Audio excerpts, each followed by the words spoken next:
लाडक्या बहिणींसाठी एक महत्त्वाची बातमी आहे। लाडक्या बहिणींच्या ई-केवायसीला मुदतवाढ दिली आहे। पती नसलेले, वडील नसलेले यांच्यासाठी स्वतंत्र संकेतस्थळ उपलब्ध करून देण्यात आलंय। मुख्यमंत्री माझी लाडकी बहीण योजनेतील 1.5 कोटी महिलांना ई-केवायसी करण्यासाठी 31 डिसेंबर पर्यंत मुदत वाढवून दिली। 31 डिसेंबर पर्यंत आधीची मुदत होती आणि ती आता वाढवण्यात आलेली आहे। अजूनही सुमारे 45 लाख महिलांनी ई-केवायसी केलेली नाही, त्यामुळे या प्रक्रियेसाठी आणखी एका महिन्याची म्हणजेच 31 जानेवारी पर्यंतची मुदत वाढवून दिली आहे।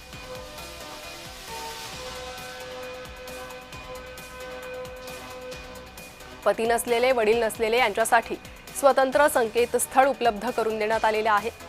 31 डिसेंबर पर्यंतची ही मुदत आता 31 जानेवारी पर्यंत असेल।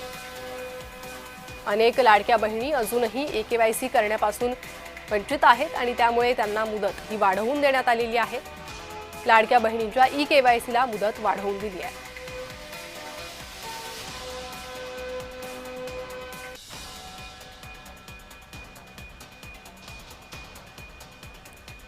लाडक्या बहिणींना ई-केवायसीसाठी मुदत वाढवून दिली आहे। पती नसलेले, वडील नसलेले यांच्यासाठी स्वतंत्र संकेतस्थळ हे देण्यात आलेलं आहे।